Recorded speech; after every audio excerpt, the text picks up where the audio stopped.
ਕਰਤਾ ਸੀ, मैं कोई काम नहीं सी कर सकती ते बहुत मुश्किल सी मैनूं, बहुत मुश्किल सीगी मैनूं।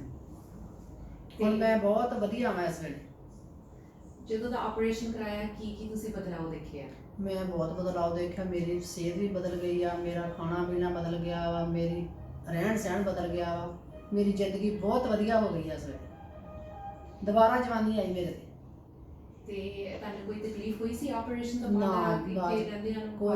कोई नहीं तकलीफ, बहुत वधिया रहा, बहुत केयर की मेरी इन्हां ने, डॉक्टर ते नर्सां ने बहुत केयर की। ਤੇ ਜੇ ਕਿਸੇ ਨੇ ਆਪਰੇਸ਼ਨ ਕਰਾਉਣਾ ਹੋਵੇ ਤੁਹਾਡੇ ਕੀ ਉਹਨਾਂ ਦੇ ਵਾਸਤੇ ਸੁਨੇਹਾ ਆ? ਜ਼ਰੂਰ ਦਵਾਂਗੇ ਜੀ, ਮੈਂ ਤਾਂ ਬਹੁਤ ਲੋਕਾਂ ਨੂੰ ਸੁਨੇਹਾ ਦਿੰਦੀ ਹਾਂ ਵੀ ਕਰਾਉਣਾ ਚਾਹੀਦਾ ਕਰਾਉਣਾ। ਮੇਰੀ ਬਹੁਤ ਜ਼ਿੰਦਗੀ ਸੁਧਰ ਗਈ, ਬੜੇ ਤੋਂ ਜਵਾਨੀ ਆਈ ਮੇਰੇ ਤੇ ਮੁੜ ਕੇ।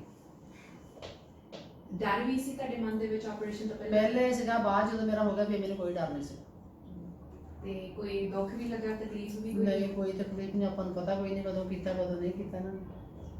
ਤੇ ਡਾਕਟਰ ਮਿਲ ਕੇ ਤੁਹਾਨੂੰ ਕਿਵੇਂ ਖੁਸ਼ੀ ਹੋਈ ਫਿਰ ਬਾਅਦ? ਬਹੁਤ ਵਧੀਆ, ਬਹੁਤ ਵਧੀਆ। ਮੈਂ ਤਾਂ ਹੁਣ ਰਜਨੀ ਬਹੁਤ ਕੇਅਰ ਕਰਦੀ ਮੇਰੀ ਹਾਲ ਤੱਕ। ਤੇ ਡਾਕਟਰ ਸਾਹਿਬ ਕੋਈ ਬਹੁਤ ਵਧੀਆ, ਬਹੁਤ ਵਧੀਆ। 3 ਸਾਲ ਹੋ ਗਏ ਤੁਹਾਡੇ ਆਪਰੇਸ਼ਨ ਹੋਏ ਨੂੰ, ਜਦੋਂ ਤੁਸੀਂ ਇੱਥੇ ਆਉਂਦੇ ਆ ਕੋਈ ਮੁਸ਼ਕਲ ਹੁੰਦੀ ਹੈ? ਨਹੀਂ, ਕੋਈ ਨਹੀਂ, ਬਹੁਤ ਹੱਸ ਕੇ ਸਾਰਾ ਸਟਾਫ ਮੇਰੇ ਨਾਲ ਕੇਅਰ ਕਰਦਾ ਮੇਰੀ। I think that's good.